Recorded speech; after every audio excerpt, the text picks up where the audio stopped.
Vero, ¿todo bien? Sí, todo bien. Esperamos unos 2 minutitos más y arranca la alabanza. Mientras se suman, ahí se sumaron más. Hola, Vane. El pastor se suma en unos minutitos. Tuvo un inconveniente, pero ya se está sumando. Listo.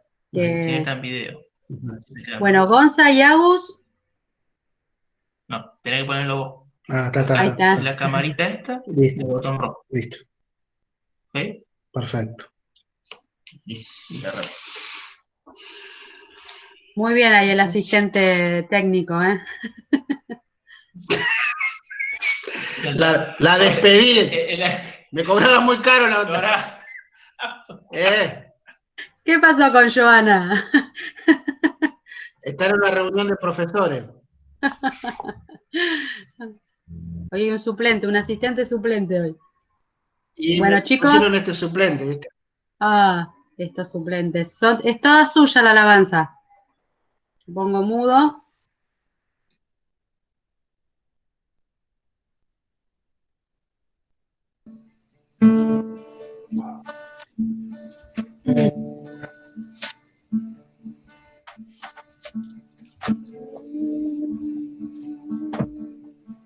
En ti todo es posible, yo todo lo puedo por la fuerza que me das.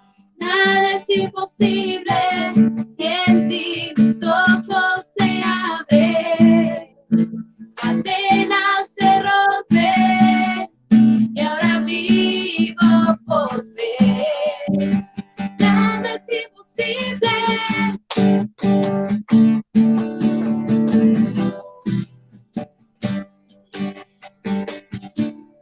Voy a vivir por lo que veo. No voy a vivir por lo que siento. Yo sé que aquí conmigo estás.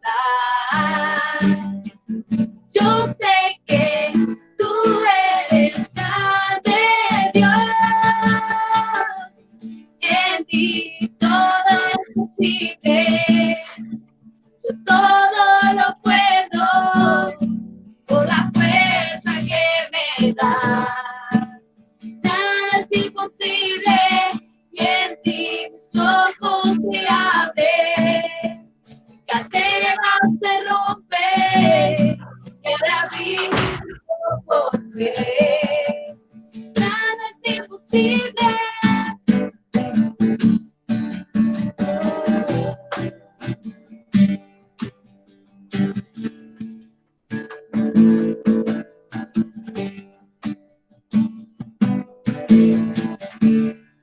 Voy a vivir por lo que veo. No voy a vivir por lo que siento.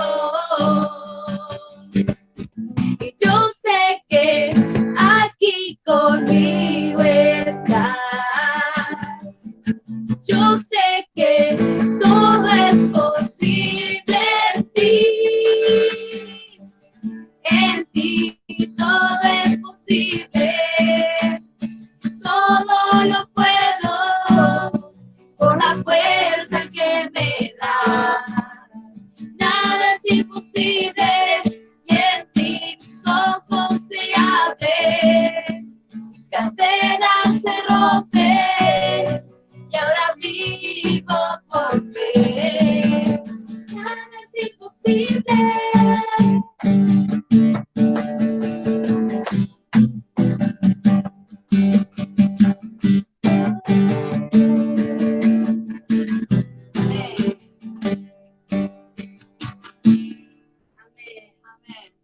Hermosa alabanza. Bueno, Omar, es toda tuya la clase.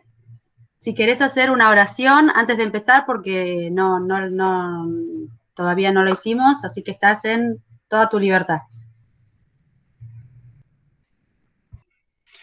Bueno, buenas tardes, hermanos. Dios los bendiga. vamos a hacer una oración para comenzar nuestro estudio de Berea de los días jueves.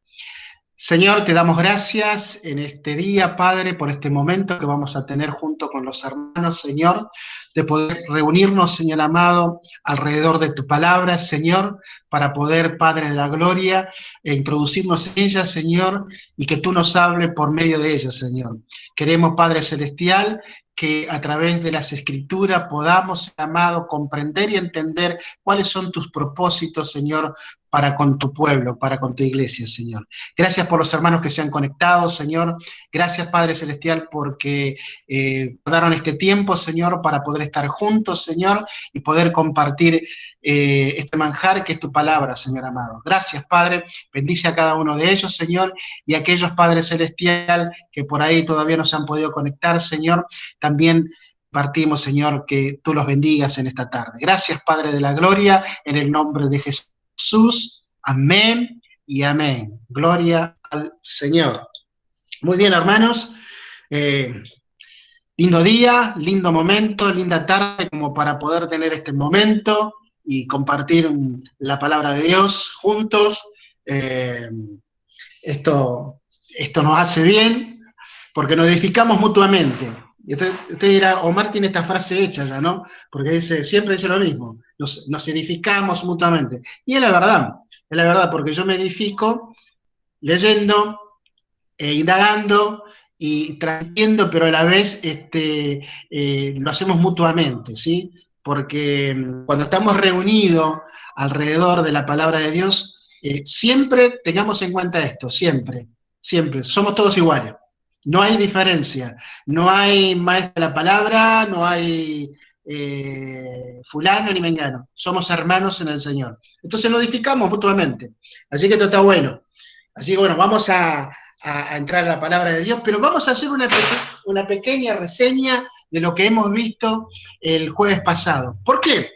¿Por qué es bueno hacer una pequeña reseña? Porque, ¿qué pasa? El capítulo 5 que vamos a ver en esta tarde vendría junto con el capítulo 4, ¿no? Pero obviamente nosotros tenemos, la clase es una hora, de cualquier manera cuando estábamos dentro del establecimiento también era una hora, y muchas veces no podemos dar 2 capítulos, no es un seminario donde tenemos 3 horas continua, entonces podemos dar 2 versículos y entonces completar y redondear, digamos, del tema que se está hablando. Pero bueno, hacemos una pequeña reseña y para entender, porque tiene que ver con lo que pasó anteriormente, con lo que va a ocurrir ahora en el capítulo 5, ¿no? Y recordamos que Israel sale a encontrarse en batalla con el pueblo filisteo, ¿sí? ¿Se acuerdan? Que se encuentran y se libra una batalla y donde el pueblo de Israel es vencido.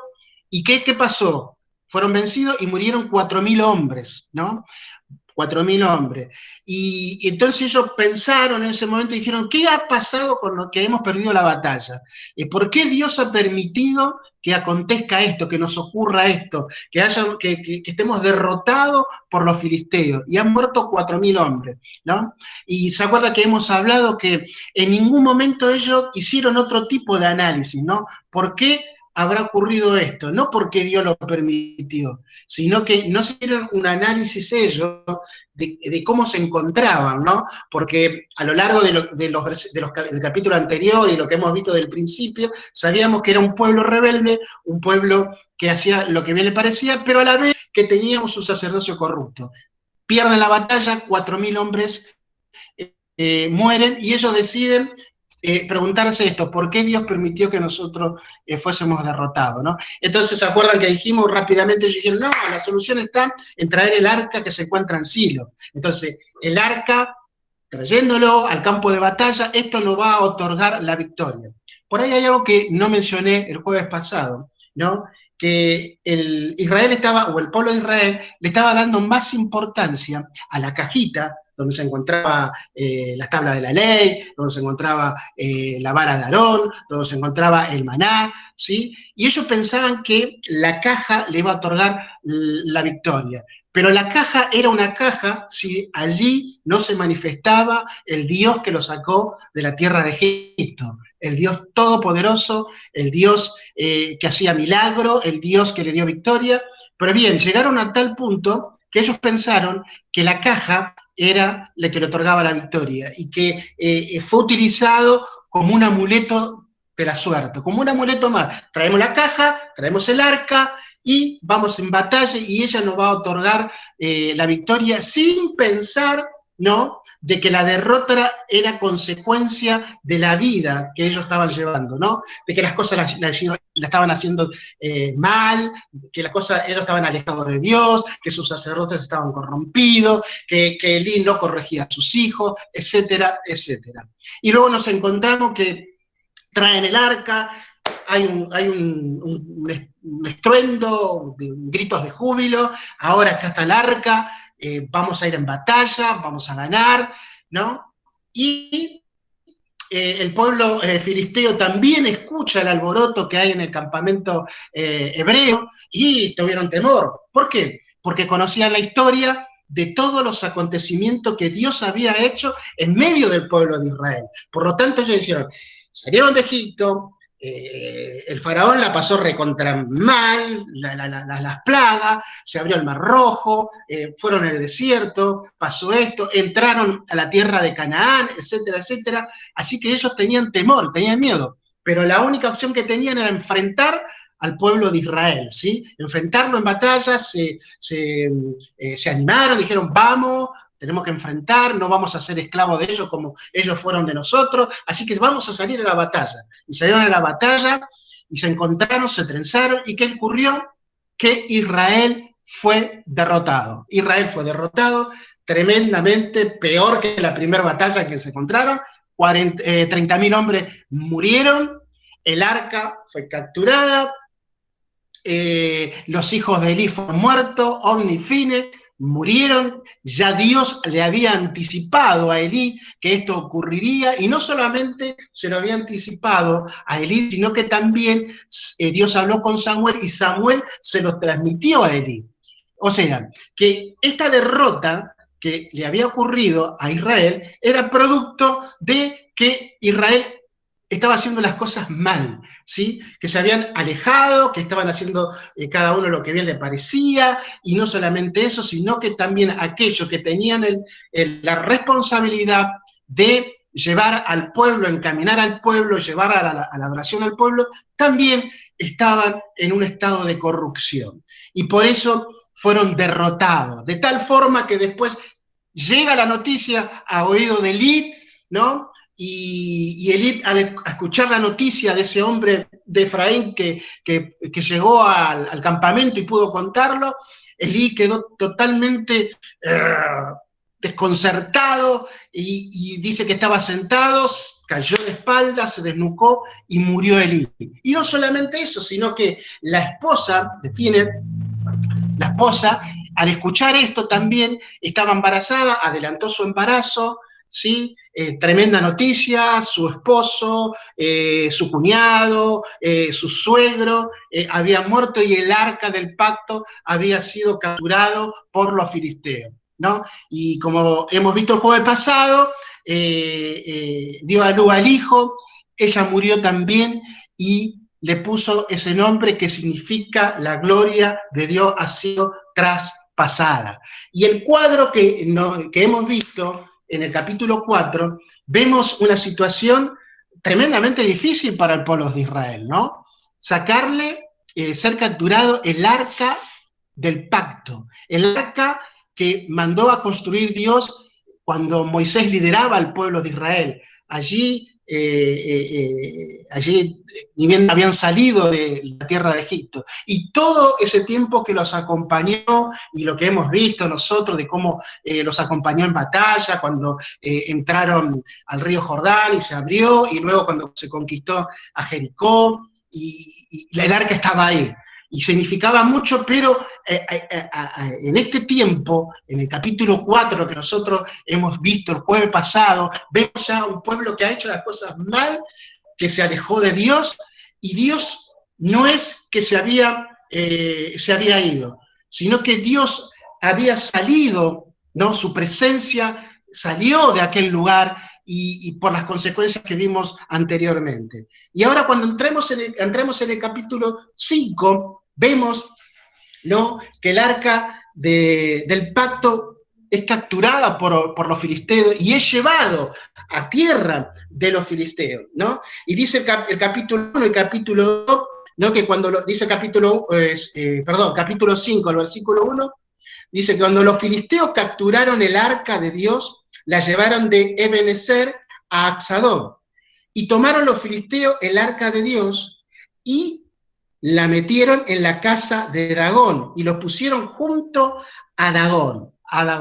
Sin duda, los filisteos estaban, imagínense cómo estaban los filisteos, totalmente jubilosos, totalmente confiados, y seguramente estaban pensando que el dios Dagón era superior al dios de los hebreos, ¿sí? ¿Por qué? Porque le había otorgado la victoria, ¿sí? Porque ellos eran hombres que eran politeístas y creían en estos dioses y que sus dioses eran poderosísimos. Y entonces le habían otorgado la victoria a este dios filisteo, ¿no?, a Dagón, que había superado al dios de Israel. Pero nos vamos a encontrar con una sorpresa, y se van a llevar una sorpresa los mismos filisteos, cuando sigamos leyendo, ¿no? Ahora, ellos enfrentaron al dios de Israel en batalla, y obviamente que ellos creían que Dagón le había dado la victoria.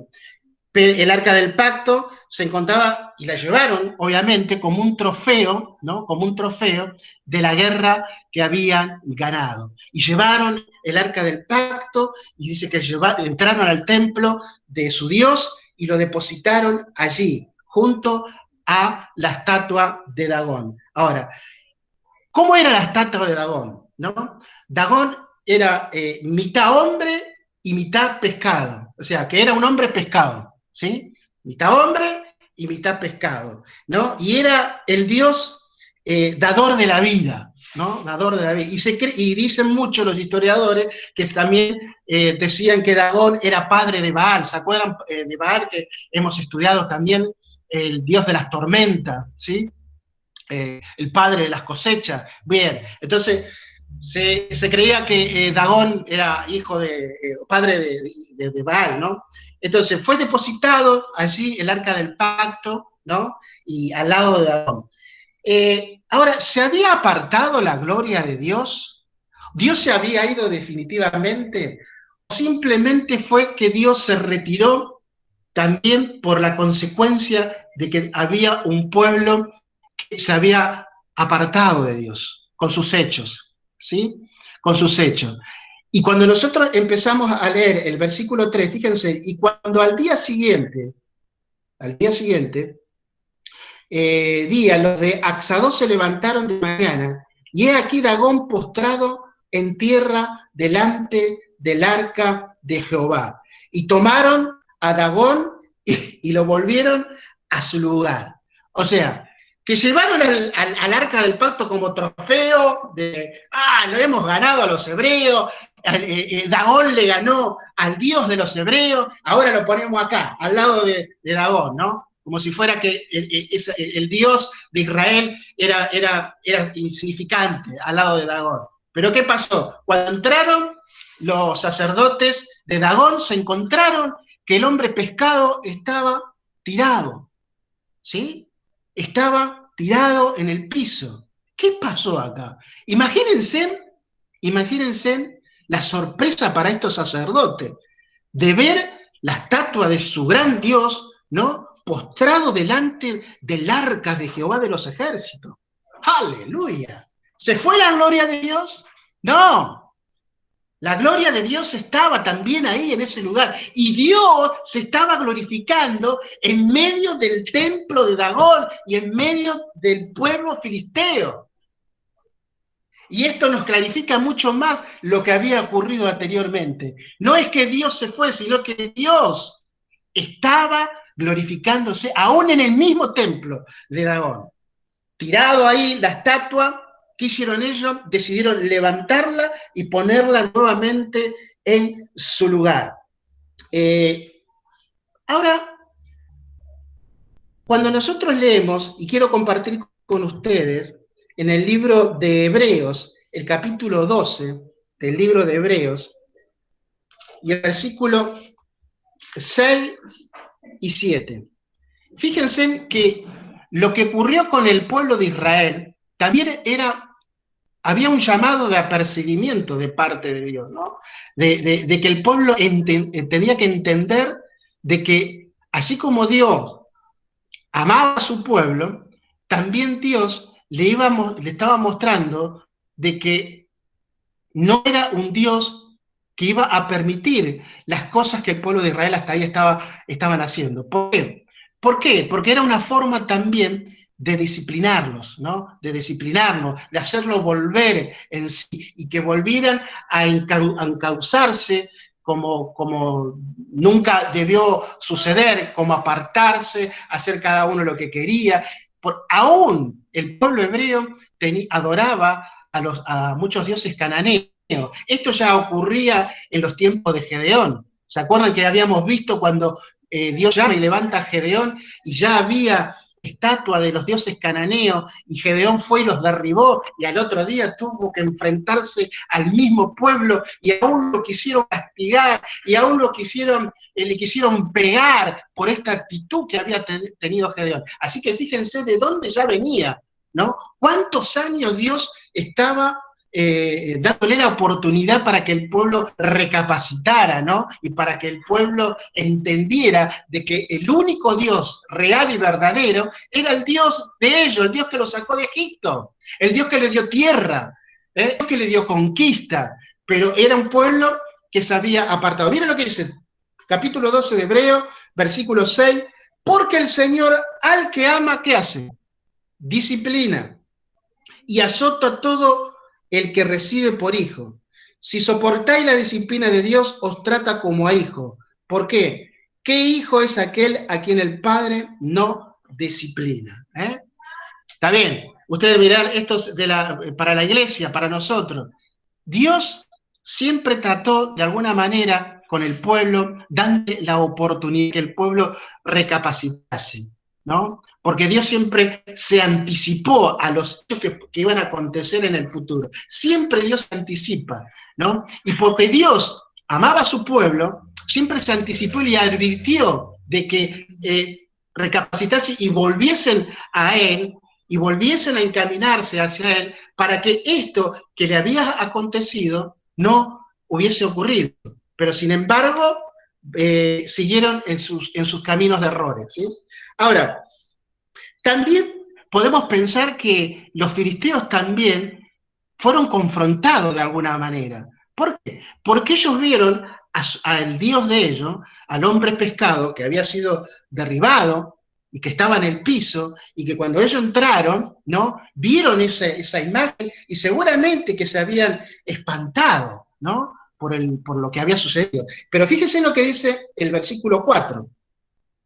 Y volviéndose a levantar de mañana, al día siguiente, he aquí que Dagón había caído postrado en tierra delante, ¿de dónde? Del arca de Jehová. Y la cabeza de Dagón y las dos palmas de su mano estaban cortadas sobre el umbral, habiéndole quedado a Dagón el tronco solamente. Ahora en esta oportunidad está derribada la estatua frente al arca del Señor, pero ahora ya le falta las manos, ¿no? ¿Y qué le falta? La cabeza, quedó solamente un tronco. O sea que ayer le había pegado una paliza, hoy le dio para que tenga y guarde el Señor, ¿eh? Dagón cobró aguinaldo, vacaciones, cobró como los mejores, y ahí quedó.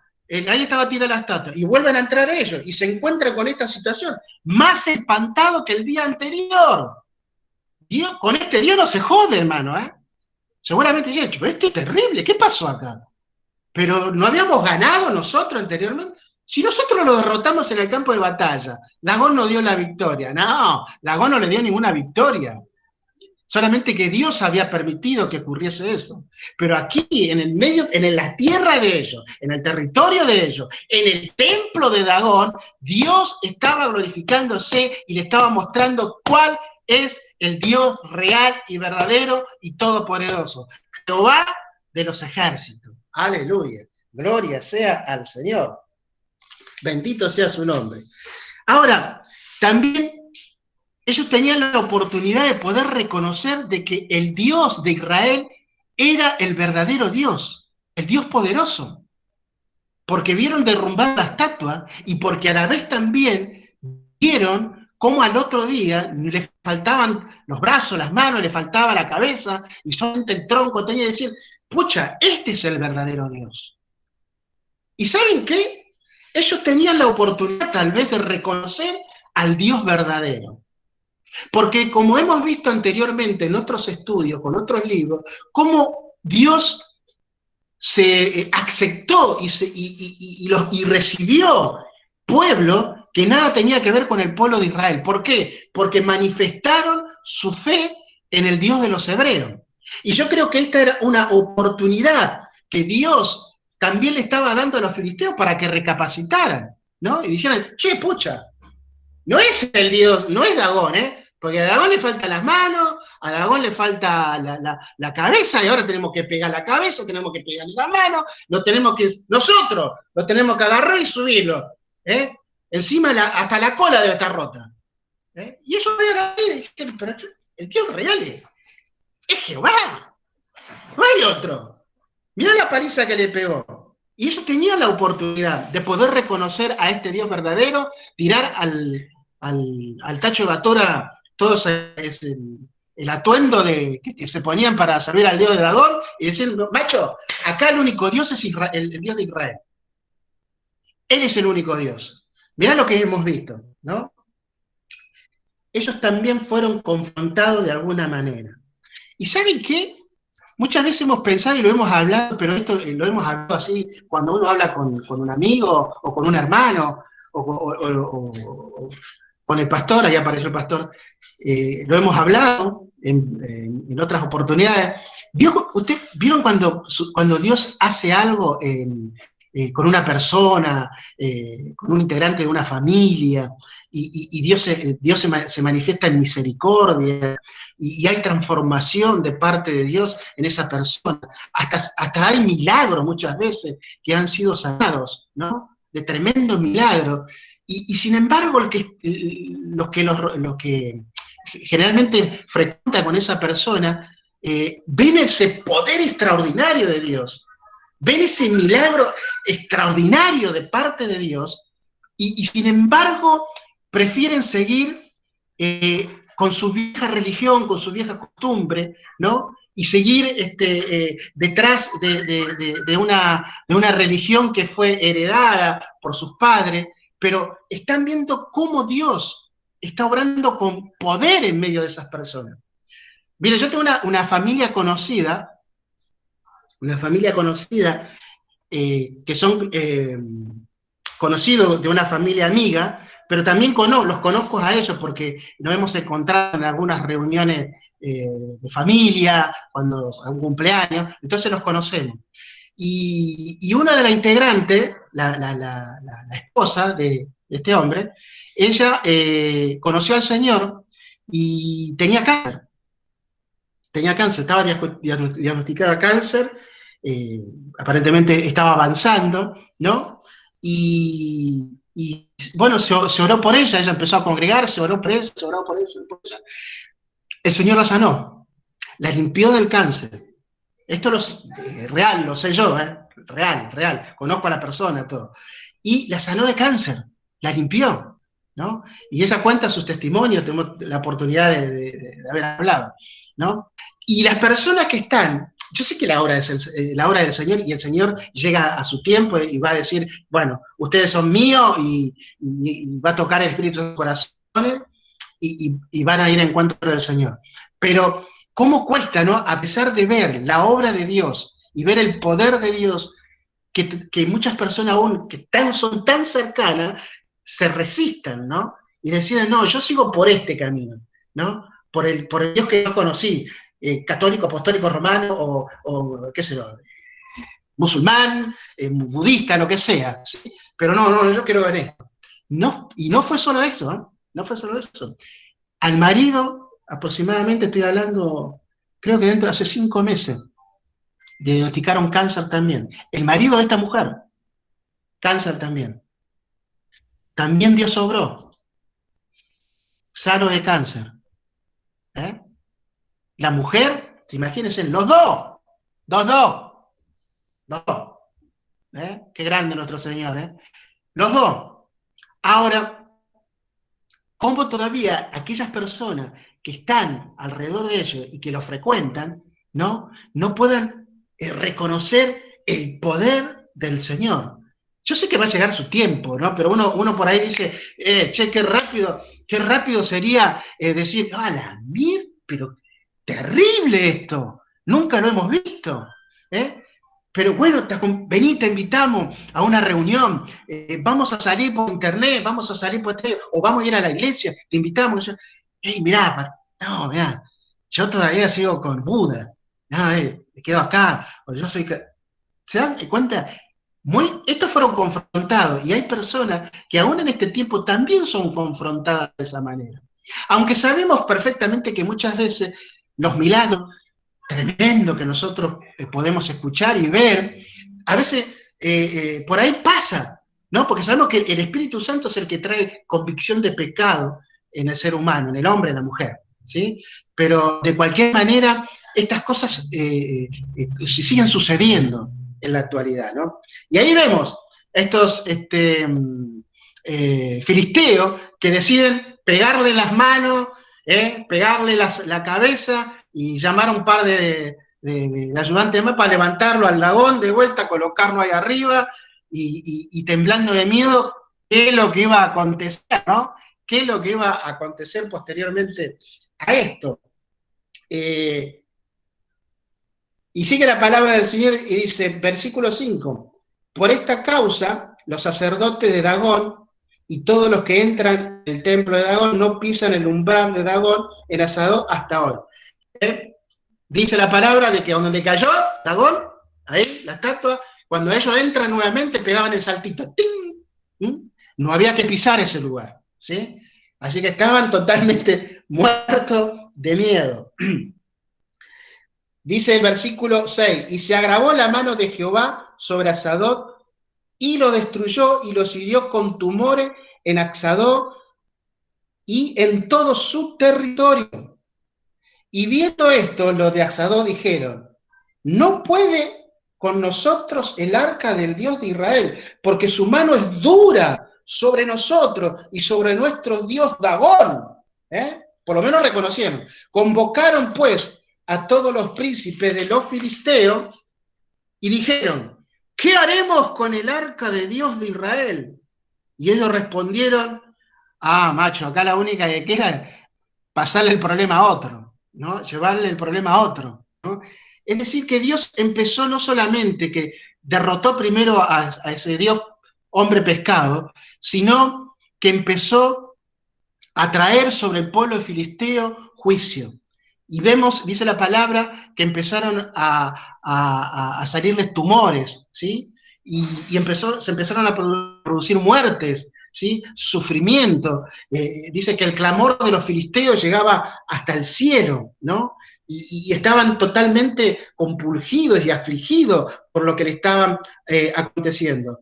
Pero ellos igual siguieron eligiendo su religión, porque hasta acá, cuando le llegan los tumores, cuando le llegan la muerte, ¿no?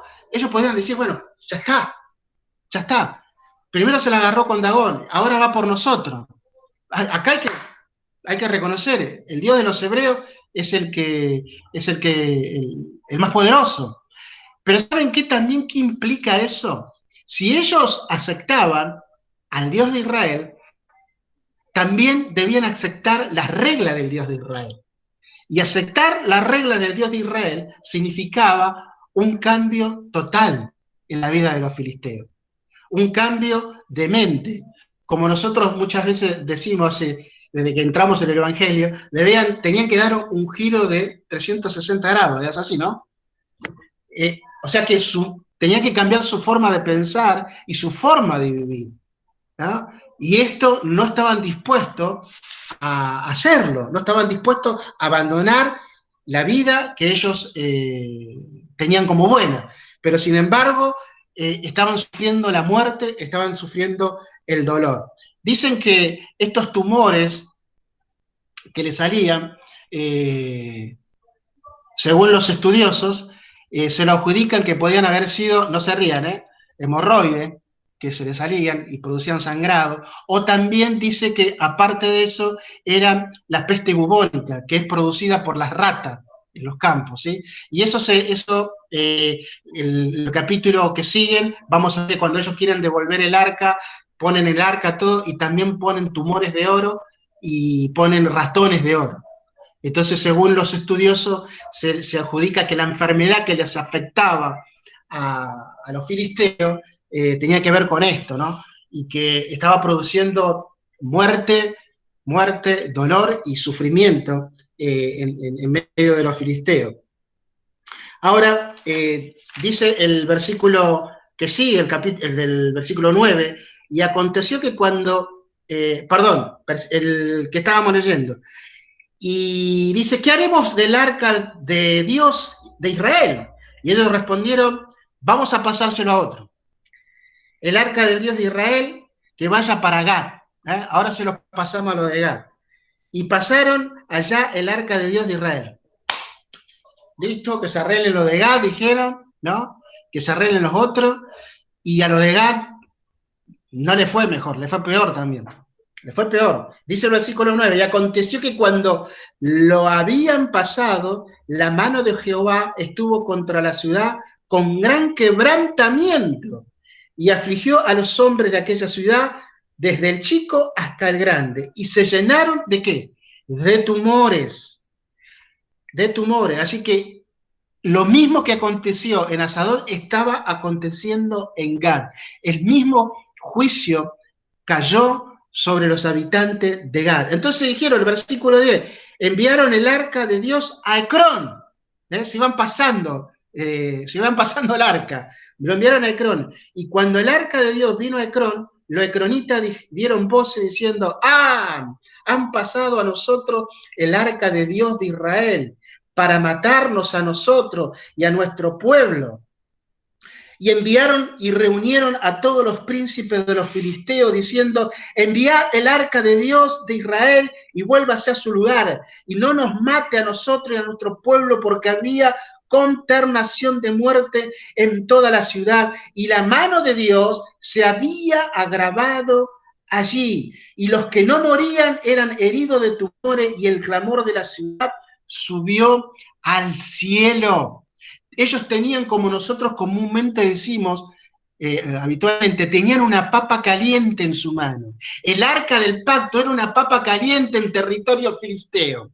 Dios se había glorificado de tal forma en medio de ese pueblo y demostró de que Él era el único Dios verdadero y que ni Dagón ni nadie podía vencer al Dios de Israel, porque se confundieron pensando, porque habían obtenido la victoria en esos 2 enfrentamientos que habían tenido, de que su Dios era superior y que ellos eran superior al Dios de Israel. Sin embargo, Dios se glorifica, Dios muestra su poder, muestra su gloria, ¿no? Y le hace saber cuál es el verdadero Dios. Así que sepamos de que servimos a un Dios verdadero, a un Dios que obra con prodigios y milagros, a un Dios que nunca abandona, ¿no? Porque este pueblo, Dios no lo abandonó, sino que el pueblo abandonó a Dios. Y porque muchas veces nosotros decimos, y le recalcamos una y otra vez, de que Dios no nos abandona, sino que nosotros nos podemos llegar a alejar de Él. Y cuando nosotros nos alejamos de Él, cosechamos aquellas cosas que hacemos mal y nos equivocamos. Cuando yo tomo una mala decisión que no va de acuerdo a lo que Dios quiere para mi vida, obviamente que vienen esas consecuencias. Y es ahí cuando muchos piensan de que tenemos el Dios con el látigo en la mano y que, a ver, está esperando Dios, a ver quién se equivoca, un chicotazo. No es así.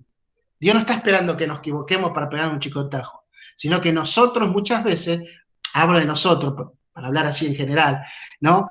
Si nos alejamos, si nos equivocamos, si hacemos cosas que no están de acuerdo, dice, todo me es lícito, dice Pablo, mas todo no me conviene, ¿sí? Mas todo no me conviene. Entonces, pero Dios es un Dios que está presente, un Dios de amor, un Dios de misericordia, pero un Dios de poder, que obra con poder, y que esto que yo les comenté acerca de esta familia, podemos ver de que Dios no ha cambiado, Dios no ha menguado.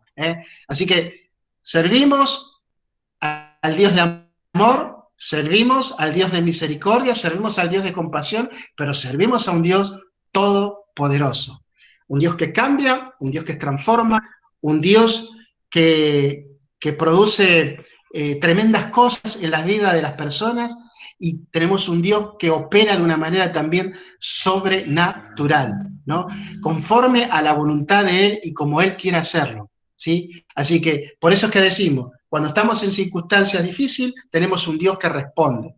Cuando hay problema, no importa cuál sea, sabemos que hay un Dios que también responde. Y gloria a Dios por nuestro Dios, gloria a Dios al Dios que nosotros servimos. Bien, esta clase fue corta, concisa. El capítulo 5 era un complemento del capítulo 4, ¿sí? Y yo quería hablar del capítulo 5, porque si no hablamos del capítulo 5, decimos, epa, ¿qué pasó entonces con el arca del pacto? O sea, entonces quiere decir que la gloria de Dios se fue para siempre, no estaba más con el pueblo de Israel. No, la gloria de Dios todavía estaba.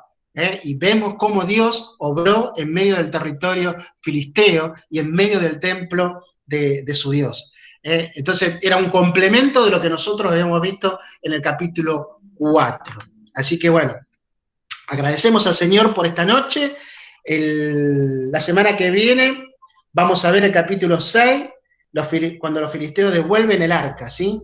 Y hay unos cuantos capítulos que nos vamos a detener, si Dios nos permite, y podemos seguir saliendo, que en el libro de Samuel no son que son de mucho provecho, ¿no? Hay muchos capítulos muy interesantes.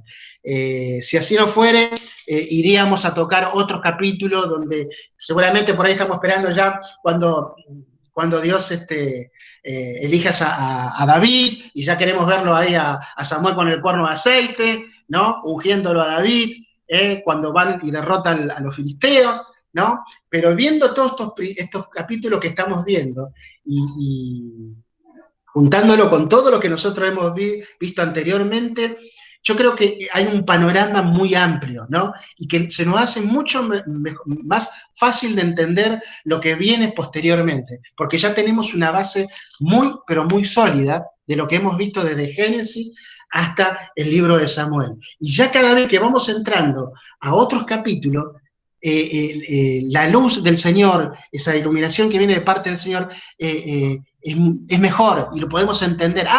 Ahora entiendo por qué pasó esto, porque anteriormente pasó tal cosa. ¿Se entiende?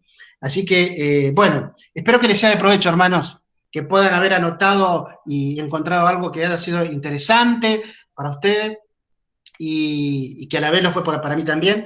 Se me cortó la grabación esta, no importa, pero que salió casi todo. Y bueno, poder encontrarnos de vuelta el jueves que viene y seguir con estos estudios, ¿sí? Ya vamos a llegar a algunos capítulos muy fuertes, muy épicos, y va a ser de mucho provecho para todos ustedes. ¿Oramos? Gloria a Dios.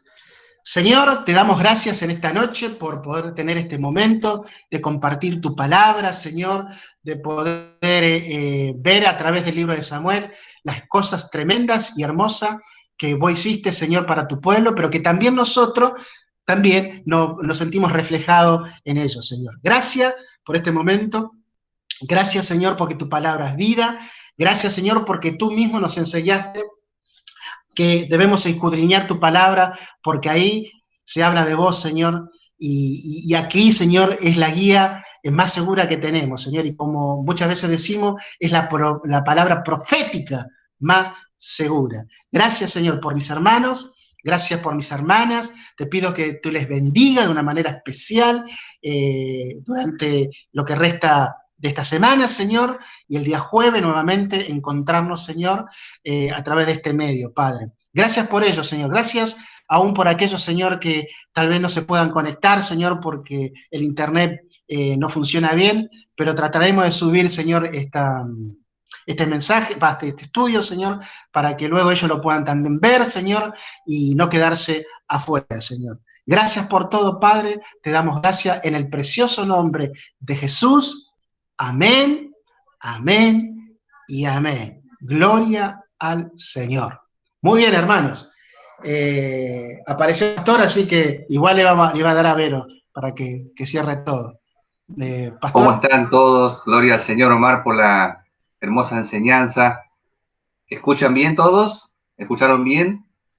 Amén.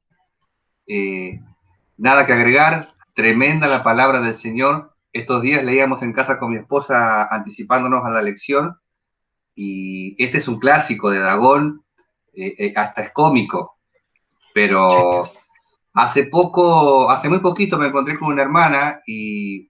Cerramos mi casa, por favor. Es muy común, lamentablemente, en el pueblo evangélico, hay una palabra que ahora se me fue de la memoria, que se usa cuando se mezclan culturas y cuestiones católicas, evangélicas, sincretismo. Exactamente. Sincretismo. Sincretismo. Es una mezcla de un caldo de todo, un poco de todo, y es muy común, lamentablemente, escuchar en boca de hermanos, en boca de líderes, como decía Omar recién. Veo que en su casa le han enterrado un sapo en el fondo de su casa y hay que desenterrarlo, hay que ungirlo con aceite, y porque eso le va a traer a usted problemas en su casa. Hermano, a la luz de la palabra, a la luz de lo que estamos viendo ahora, el poder que tiene nuestro Dios. ¿Qué puede hacer un sapo? Acá hayan enterrado 10 sapos, 1000 sapos. Aunque me hayan tirado 10 kilos de sal en la puerta de mi casa, nada prevalece ante el poder de nuestro Dios. Nada. Nada, nada, nada, nada. Así que hace poco encontré a esta hermana que me decía, no, me dijo un profeta que en mi casa había y los fuimos y sacamos, y ahí me di cuenta. Y, hermano, tenemos la palabra profética más segura, que es tu Biblia, la que vos tenés, la que pudiste comprar, la que tenés, esa palabra de Dios, la que tenemos cargada en el teléfono, la enseñanza que tenemos. Aún los chicos el día martes, en el programa de ellos, justamente Agustina tocaba ese versículo, ¿sí? Todo me es lícito, mas no todo me conviene. Entonces, estamos armados por todos lados en la iglesia para tener una buena calidad de enseñanza espiritual. Y recuerden siempre que nuestro manual es la Biblia. Lo que digamos, Berea está basado justamente en eso, en los principios de la palabra del Señor, hasta donde se nos ha permitido entender la palabra y ponerla en práctica. Diga conmigo, ahí en su casa, diga, en el nombre de Jesús. Nombre de Jesús. Creado. Cielo. Ni en la tierra. Ni debajo de ella. Que me pueda afectar. Porque fui comprado. Fui lavada. Por la sangre de Jesús. Consumado es Jesús. Consumado es. Nada que agregar. Nada que agregar. Ya está todo hecho. La gracia del Señor hacia nuestras vidas. Iglesia amada, qué lindo que es vernos conectados. Llegué 10 minutos después, pero no perdí nada de la palabra. Así que contento con esto que podemos seguir aprendiendo en el nombre del Señor. Hermana Inés, un beso. Dios me la bendiga. Familia Esquivel allí, Ramos, un beso, Dios me los bendiga. Lucio, Dios te bendiga. Aleluya, mi familia.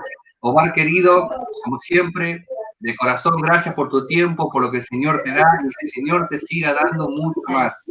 A través de tu vida bendecimos a tu esposa, a tus hijos, tus nietos, y todo lo que viene por delante en el nombre del Señor. Nos encontramos el sábado. Denle. Bendiciones. Bendiciones. Dios le bendice. Dios le bendice. Bendiciones.